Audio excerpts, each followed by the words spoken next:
Thank you, everybody, for being here on an absolutely perfect day. My name's Mark Harris. I'm the Director of Athletics Fundraising here with Dartmouth, but many of the rowers know me as the new Alex Stein. I joined Dartmouth in September and have really had a wonderful opportunity and really enjoyed getting to know and working with all of our Dartmouth rowing alumni and friends.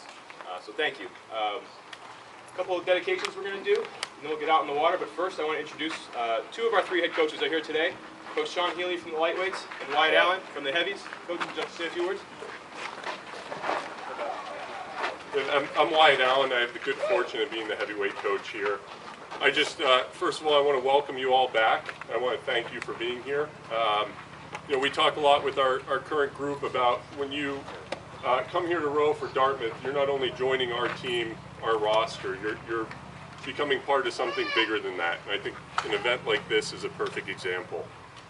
And to see the joy and enthusiasm that you have for this program is special to see from a coaching perspective. I also want to thank you for the incredible support we enjoy. We get to do a lot of incredible things with the team on a yearly basis, our training trips, our spring racing schedule. We're very lucky, and we couldn't do any of that without the support of our alumni. So we can't thank you enough for that. So, and I think that the two items that we're dedicating today are great examples of that. They're going to allow us to improve the experience of our student athletes and hopefully in turn increase the boat speed. So thank you again. I'll pass it off to Sean.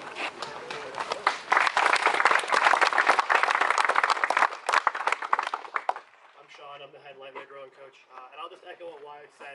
A quick thank you to everyone who's here today. And this is one of my favorite events of the year, and one of the reasons one of my favorite events is because of the passion you guys show coming down. And that's something we talk with our current athletes about, something we talk with our prospective athletes about. And I've been having this conversation with our recruits a lot lately, this idea of this passion about rowing, this passion about Dartmouth. Because when you have that passion, the passion that you guys have right now, it makes coming down to the boathouse, coming through the door here, and putting in the work it takes to get faster, the work we need to put in to succeed, that much easier. And seeing the passion you guys have right now, it just makes it great. It makes that. This is something I'm definitely going to talk to our recruits about, something I'm definitely going to talk to our guys about. So again, thank you for being here today, and thank you for everything you guys do. Everyone here does to support the program. We appreciate it, and we couldn't be here doing this work without you. So thank you very much. Good round of applause.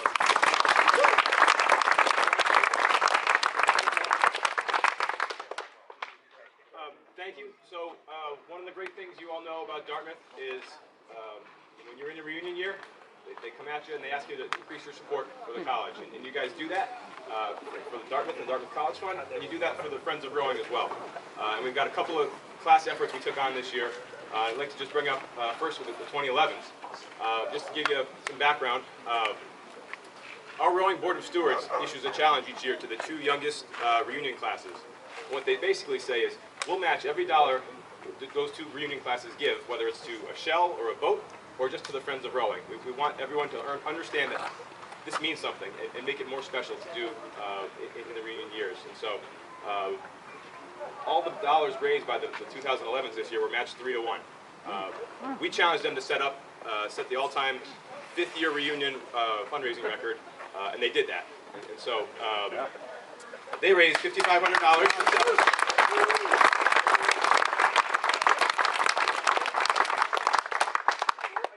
Matched at almost over $16,000 for a total impact on the Friends of Rowing of $21,800. So thank you.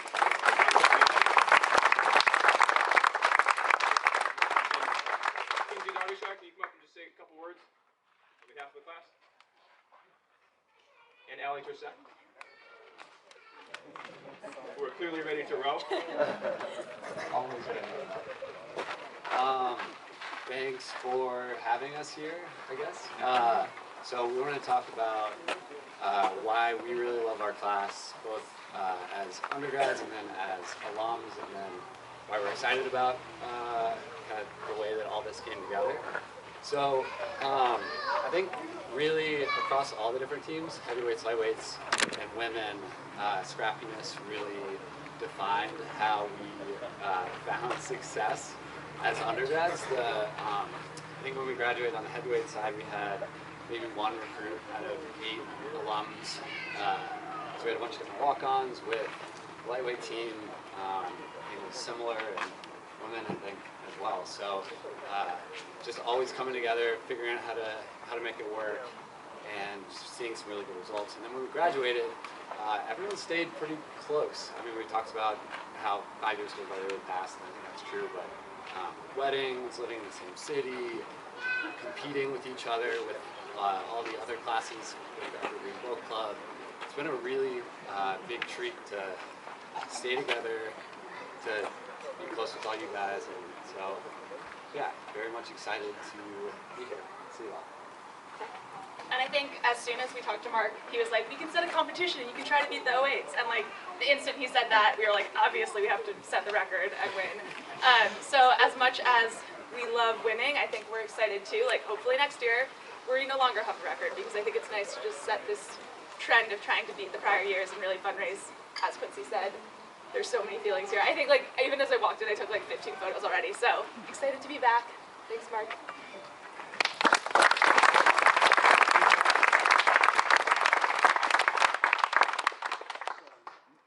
All right, it's time to do a couple of dedications. And for this one, from the class of '86, I made one phone call, and about 6 months later, this was here. And so that first phone call was to Malcolm McIver, who said, we want to do this. This will be fun. And I think it was a lot of fun. And Malcolm, if you come up and say a few words. Yeah, Malcolm. Yeah. I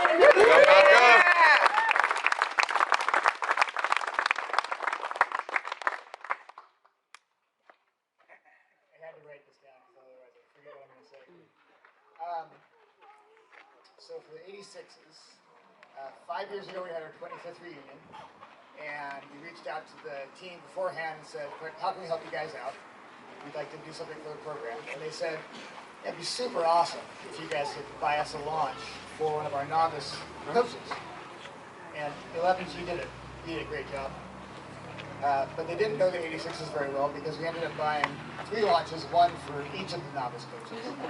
We're still down there at the river. So it was a great demonstration, I think, of our class's cohesiveness and how we come together for stuff. So, as you probably know from maybe your work lives or home life, the downside to overperformance or overachieving is next time the bar gets raised. So this time we called up and we were like, yeah, we're getting together for a reunion, and what can we do to help out the program? And they said, well, we got this old beat up shell truck that's kind of underpowered, pain to drive. And so what we'd like you guys to give us is maybe how about a brand new 6.7 liter diesel, double axle, 4x4, super cab.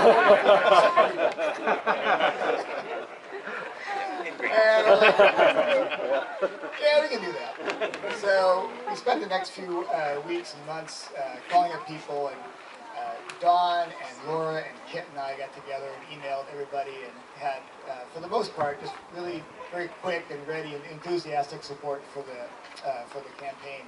We got about 20 people to give all together and raise a little over $56,000, and to present the truck today to the program. For me, thinking about it and our class, and I think the guys from the 11s just mentioned this, is I always think of the 86s as a crew team. Lights and women and heavies all together. And we keep coming back every 5 years and we're reinforcing that. So I think this beautiful beast over here is a great example again of our strength as a class, and even 30 years after graduation, how we enjoy coming together and helping out the college. So it's with great pleasure that I present to Wyatt and Sean and the program this brand new shell truck from the class of '86.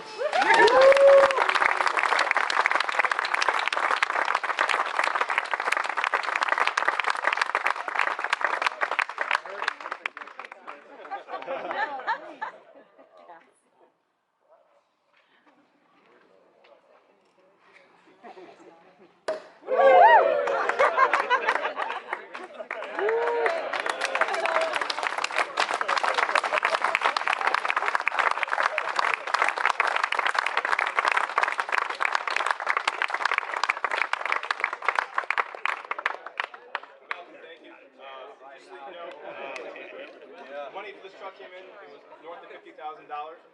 but the class of '86 rowers also supported the Friends of Rowing for additional almost $40,000 there. So what you guys have done for the program this year is just absolutely phenomenal. Thank you.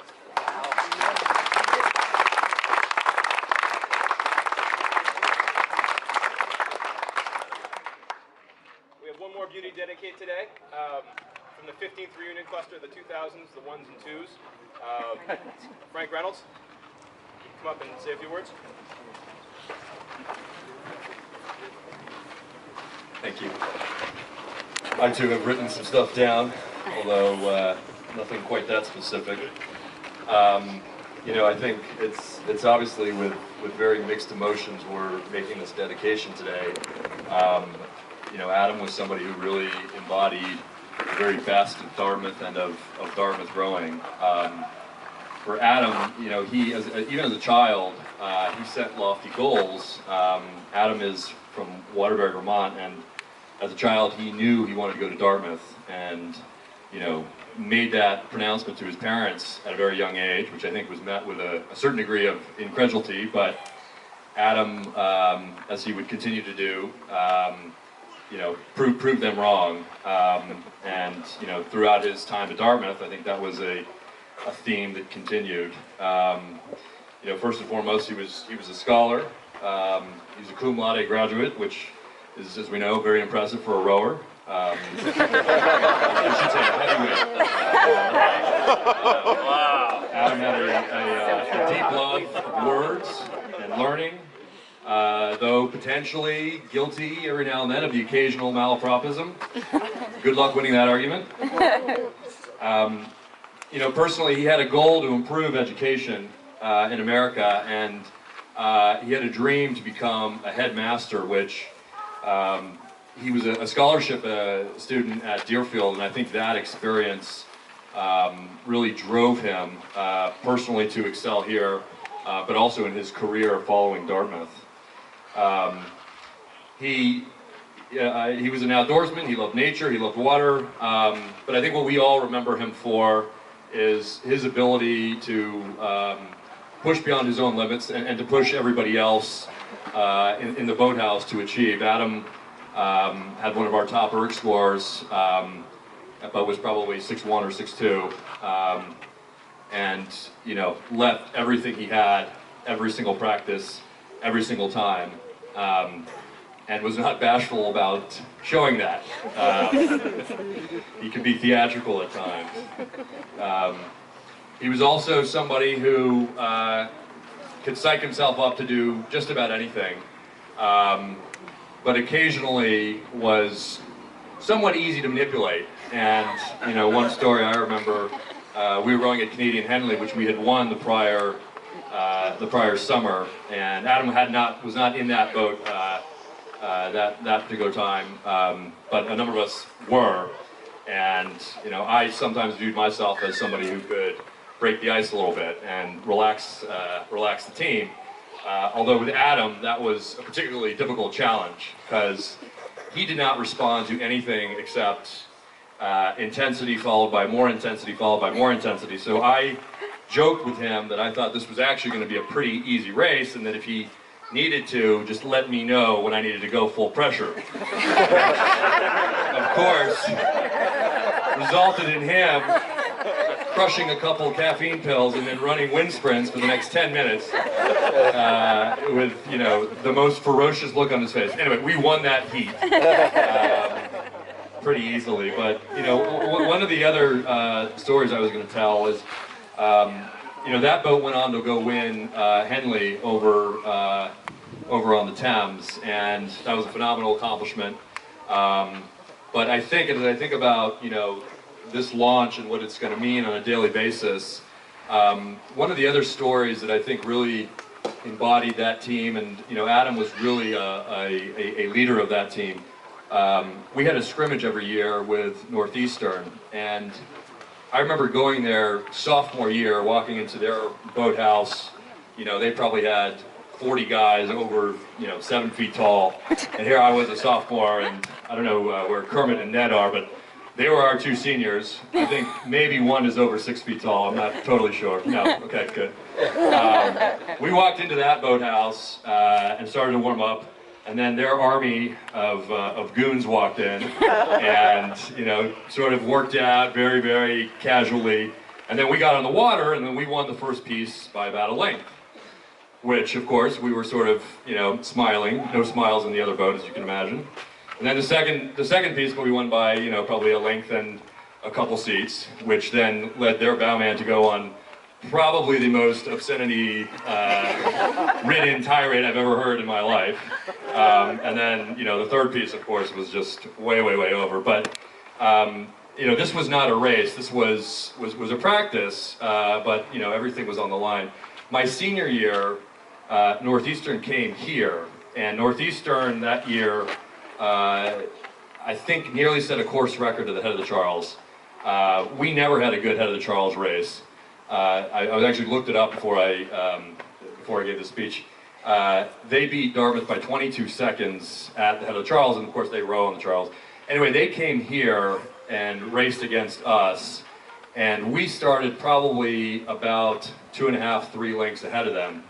And by about the turn, or about a half mile in, it was an even race, us and Northeastern. So they had made up a massive, massive amount of difference in the very first part of that race. Well, for the next 2.5 miles, both teams raced bow ball to bow ball, which, you know, for us, that was really everything. That was the way we approached practice every day.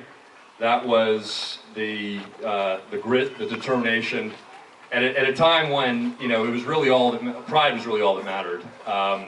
And that was just the way that we were taught to row. And so I can't think of a person more deserving, and a person whose name and spirit really embodies what it is to show up every day and row at Dartmouth. And so I'm very humbled and honored to be able to dedicate this to Adam. And I just, the only other thing I want to say is, we started a trust fund for Adam's son, Xavier, who I can't think of a better gift for the son of somebody who loved academia and education as a trust to pay for his son's education.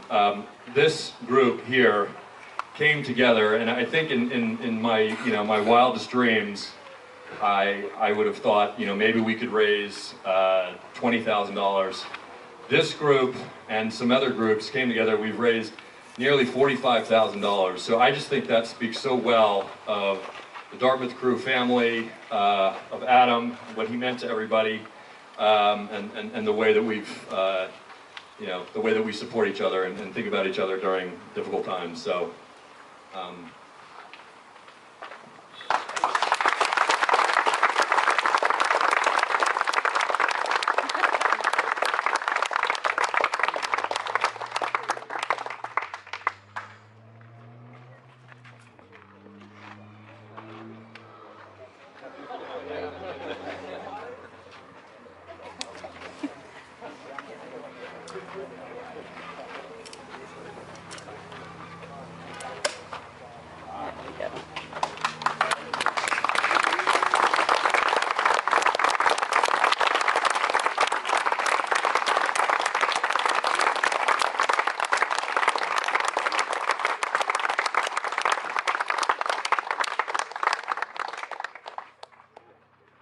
Thank you. And thank you to the 2000s, the 1s and the 2s who supported this boat effort, and also the friends. Your support was also part of the Stewards Challenge, matched at 3-1. So your net impact in terms of dollars this year on the rowing program was $95,000. The matching funds.